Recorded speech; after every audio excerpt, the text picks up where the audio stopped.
আজই bell bond পাওয়ার কথা রয়েছে পার্থ চট্টোপাধ্যায় এবং তারপরে জেলের রিলিজ অর্ডার। আদালতে আজ কি হলো এবং এই যে বলছিলাম আপনাদের যে আজই পার্থ চট্টোপাধ্যায়ের বেল বন্ড পাওয়ার কথা রয়েছে সেই সম্পর্কে কি তথ্য পাওয়া যাচ্ছে? আবির দত্ত রয়েছেন আমাদের প্রতিনিধি। আবির, দেখো, কিছুক্ষণ আগেই আলিপুর জাজেস কোর্টে, সেখানে সিবিআই স্পেশাল কোর্টে, সেখান থেকে যে অর্ডার হয়েছে যেটা জানা যাচ্ছে যে পার্থ চট্টোপাধ্যায়, সুবীরেশ ভট্টাচার্য এবং এসপি সিনহা এই তিনজনের বেল বন্ড সেটা গ্রহণ করা হলো এবং তার সঙ্গে সঙ্গে তাদেরকে রিলিজের জন্য বা তারা যাতে তাদের মুক্তি হয়, বিশেষ করে পার্থ চট্টোপাধ্যায়, সুবীরেশ ভট্টাচার্য, তার কারণ যেটা এখনও পর্যন্ত জানা যাচ্ছে যে এসপি সিনহা তার অন্য একটি মামলা রয়েছে, কিন্তু পার্থ চট্টোপাধ্যায়, সুবীরেশ ভট্টাচার্য তাদের রিলিজের জন্য যে বন্ড সেটা পাঠানো হলো সিজিএম কোর্টে এবং সিজিএম কোর্টে সেই ক্ষেত্রে যদি এই রিলিজের যে বন্ড সেটা যদি গ্রহণ করা হয় তাহলে সেই ক্ষেত্রে পার্থ চট্টোপাধ্যায়ের এই যে রিলিজ মুক্তি সেটা কিন্তু একেবারে আজকেই হয়ে যেতে পারে। তার কারণ সেই ক্ষেত্রে কোর্ট থেকে অর্ডার যাবে প্রেসিডেন্সি সংশোধনাগারে, সেখান থেকে আর.এন. টেগোর হাসপাতালে এবং সেখান থেকে তার মুক্তি। এখনো পর্যন্ত আমরা জানি যে আজকে এই যে শুনানি ছিল সেই শুনানিতে সওয়াল জবাবের পর আজকে কিছুক্ষণ আগেই অর্ডার হয়েছে মূলত সিবিআই এর নবম, দশম, একাদশ, দ্বাদশ এবং গ্রুপ সি, গ্রুপ ডির এই তিনটে মামলার যে তদন্ত চালাচ্ছিল সিবিআই, সেই মামলার পরিপ্রেক্ষিতে যে হিয়ারিং, সেই হিয়ারিংয়ের বিষয়ই পার্থ চট্টোপাধ্যায় তাকে কিন্তু তার যে বেল বন্ড সেটা গ্রহণ করলো সিবিআই বিশেষ আদালত জাজেস কোর্টের এবং সেখান থেকে কিন্তু নির্দেশ দেওয়া হলো এবং আলিপুর সিজিএম কোর্ট, সেখানে আলিপুর পুলিশ কোর্টের যে সিজিএম কোর্ট রয়েছে সেখানে যাতে রিলিজের যে বন্ড সেটা সেখানে পাঠানো হয় এবং সেইভাবে সেখান থেকে যদি গ্রহণ হয় তারপরে সেই অর্ডার যাবে প্রেসিডেন্সি কারেকশনাল হোমে, সেখান থেকে যাবে আর.এন. টেগোর হাসপাতালে। এখন দেখার বিষয় যে রিলিজের জন্য বা মুক্তির জন্য যে বন্ডের জন্য যে পাঠানো হয়েছে সেই বিষয় নিয়ে আলিপুর সিজিএম কোর্ট, সেই সিজিএম কোর্টের নির্দেশ কতক্ষণে সেটা গিয়ে পৌঁছয় প্রেসিডেন্সি কারেকশনাল হোমে। একদম আবির, তুমি আমাদের সঙ্গে থাকো। আজ রাত কিংবা কাল সকালের মধ্যে কি তাহলে জামিনে মুক্ত হতে চলেছেন পার্থ চট্টোপাধ্যায়? নিম্ন আদালতে 8 জনের বয়ান রেকর্ডের পর্ব শেষ এবং এই যে বেল বন্ডের প্রশ্ন উঠে আসছে সেই ক্ষেত্রে কি তথ্য আরো একবার সে বিষয়ে স্পষ্ট হবো আবিরের কাছ থেকে। আবির, দেখো, আমরা জানি যে আজকে এই যে পার্থ চট্টোপাধ্যায়, সুবীরেশ ভট্টাচার্য এবং এসপি সিনহা তাদের যে মামলা, মূলত 3টি মামলার শুনানি ছিল। প্রথম, সিবিআই এর নবম, দশমের যে দুর্নীতি হয়েছে, চাকরি বিক্রির যে অভিযোগ, সেই দুর্নীতির যে তদন্ত, সেই বিষয়ে সেই মামলা, তার সঙ্গে সঙ্গে একাদশ, দ্বাদশ এবং গ্রুপ সি, গ্রুপ ডি এই 3টে মামলার যে হিয়ারিং, সেই ক্ষেত্রে পার্থ চট্টোপাধ্যায়, যেটা আমরা জানি যে উচ্চ আদালতের যে নির্দেশ, তারপরে পার্থ চট্টোপাধ্যায়ের বেল বন্ড সেটা গ্রহণ করানোর জন্য যে আবেদন হয়েছিল সেই আবেদন ইতিমধ্যে মঞ্জুর হয়েছে এবং পার্থ চট্টোপাধ্যায়কে রিলিজ করার জন্য যে বন্ড রয়েছে সেটা সিজিএম আদালতে অর্থাৎ আলিপুরের পুলিশ কোর্টে সেখানে পাঠানো হয়েছে। এখন আলিপুর পুলিশ কোর্টের যে নির্দেশ, সেই নির্দেশ যাবে প্রেসিডেন্সি সংশোধনাগারে। যেহেতু তিনি প্রেসিডেন্সি সংশোধনাগারে ছিলেন, অসুস্থ ছিলেন বলে তিনি একটি বেসরকারি হাসপাতাল বা আর.এন. টেগোর হাসপাতালে ছিলেন, তাই তিনি তার কাস্টেডিয়ান হচ্ছেন প্রেসিডেন্সি জেল। যতক্ষণ পর্যন্ত তিনি কোর্টে থাকবেন সেই কাস্টাডিতে, কোর্টের শুনানির পর তিনি প্রেসিডেন্সি জেলে ছিলেন এবং প্রেসিডেন্সি জেল থেকে যেহেতু তিনি হাসপাতালে রয়েছেন, প্রেসিডেন্সি জেল সেই চিঠি পাঠাবে হাসপাতালে অর্থাৎ আর.এন. টেগোর হাসপাতালে, আর সেই আর.এন. টেগোর হাসপাতাল তারপরে পার্থ চট্টোপাধ্যায়কে যদি নির্দেশ হয় তাহলে সেই ক্ষেত্রে তাকে মুক্তি দেবে। অর্থাৎ এই যে মামলায়, যেই মামলায় পার্থ চট্টোপাধ্যায় এবং সুবীরেশ ভট্টাচার্য তাদের মুক্তি হওয়ার একটা সম্ভাবনা রয়েছে আজকে অথবা কালকে। অন্যদিকে এসপি সিনহা, তার ক্ষেত্রেও কিন্তু এই স্পেসিফিক এই যে মামলা 3টি রয়েছে সেই মামলায় একই নির্দেশ থাকছে, কিন্তু তার অন্য একটি মামলায় তিনি এখনো পর্যন্ত তার চলছে, সেই মামলার নির্দেশের পর তার ভাগ্য নির্ধারণ হবে সেই সময়। ধন্যবাদ আবির।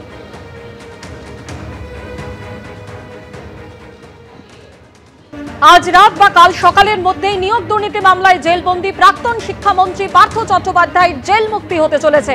এই মুহূর্তে তিনি আর.এন. টেগোর হাসপাতালে ভর্তি রয়েছেন। সরাসরি আমাদের প্রতিনিধি সন্দীপ সরকার আমাদের সঙ্গে রয়েছেন। সন্দীপ, হাসপাতাল সূত্রে কি জানতে পারছো প্রাক্তন শিক্ষামন্ত্রীর শারীরিক অবস্থা সম্পর্কে?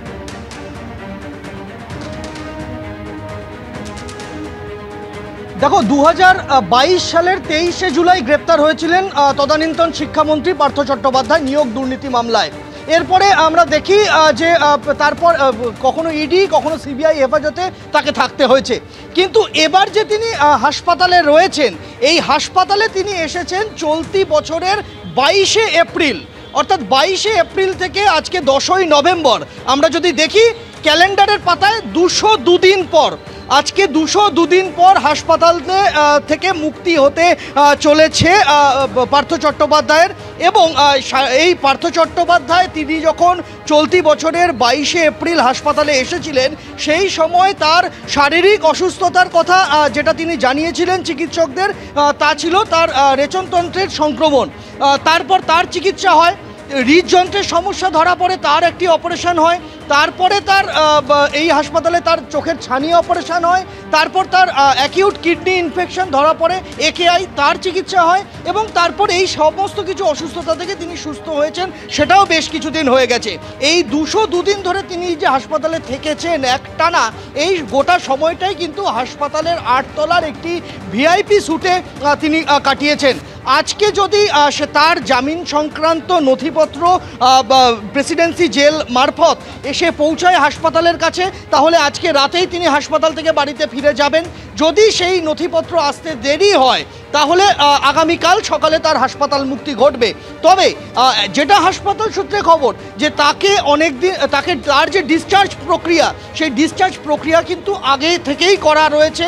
এখন জেলের তরফ থেকে তার যে বেল বন্ড সংক্রান্ত নথিপত্র সেটা এসে পৌঁছলে তার হাসপাতাল থেকে তিনি বেরিয়ে বাড়িতে যাবেন, এখনো পর্যন্ত সেরকমটাই ঠিক রয়েছে। তবে এই যে টানা 202 দিন তিনি রয়েছেন হাসপাতালে, এটাই কিন্তু প্রথম নয়। এর আগেও চলতি বছরের জানুয়ারি মাসে বেশ কয়েক দফায় তিনি হাসপাতালে থেকেছেন, এই আরএনটেগরেই থেকেছেন।